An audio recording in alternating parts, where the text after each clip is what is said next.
Consider this problem. Given the equation 3x squared plus bx plus 12 equals 0, what are the values of b so that the roots of the equation are equal? So to solve this, you just need this formula, b squared minus 4ac, and equate that to 0. And so, determine what's b. So our b here is just b. b squared minus 4. And our a is 3 times c, which is 12. And that's equal to 0. Simplifying that, we'll get b squared minus, what's 4 times 3? It's 12. So 12 times 12 is 144. So negative 144. And that's equal to 0. So if you move that 144 to the other side, it will become positive. And thus, if you take the square root of both sides, it will give you positive negative 12. And this is now your answer. The values of b, so that the roots of the equation become equal, are positive 12 and negative 12. So now the question arises, why? Why did we use b squared minus 4ac, and then why did we equate this to 0? What's all behind this? If you wanna know the answer, here's the answer. We use b squared minus 4ac, this formula here, because this stands for the discriminant, the nature of roots. So what we mean by the discriminant is it will tell us the roots of the equation. So the roots of the equation will simply mean how often or at what points does the graph of the parabola or a curve, especially this one, this here given, that's a quadratic, so surely it's a parabola.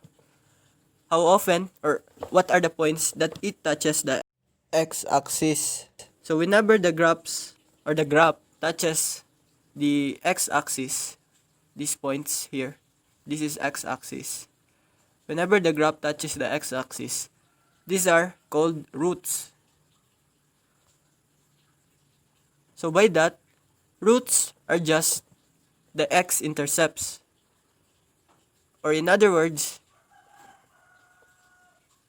x-intercepts are when y is 0.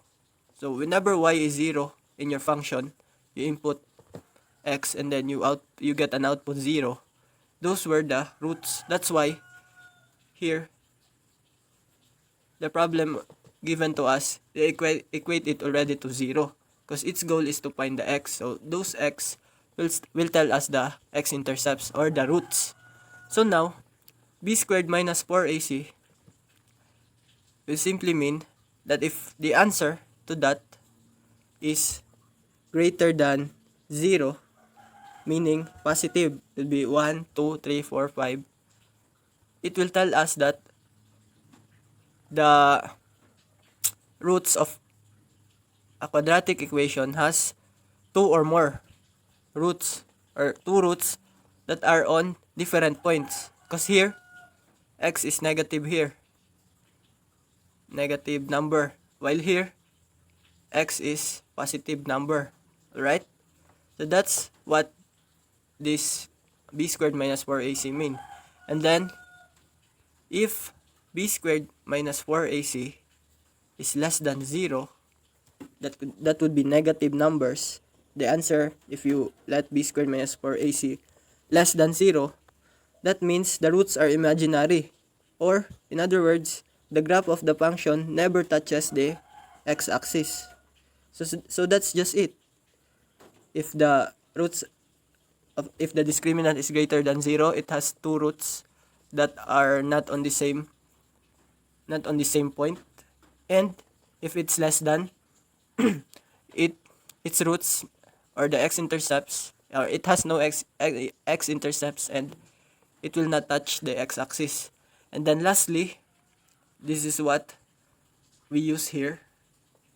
when b squared minus 4ac becomes equal to 0, that only means our roots touches only one point on the x-axis, but then it has two roots. Let's say for example, x squared plus 2x plus 1. Its factors are x plus 1 and x plus 1. And equating it to 0 will give us the x-intercepts, because originally this should be a function of y. So by definition, we say that x-intercept is when y is 0. So that's why we equate it to 0 here.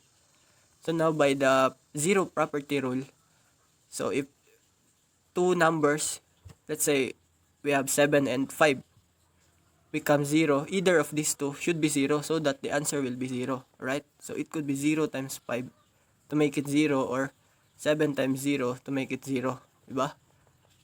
In order for the number to become 0. So now, x plus 1 is equal to 0 and x plus 1 is equal to 0. With that, we say that the two roots are x negative 1 and x negative 1. And with that, that's the problem says here. So that the roots of the equation are equal. So now, tell me, is negative 1 equal to negative 1? Definitely yes.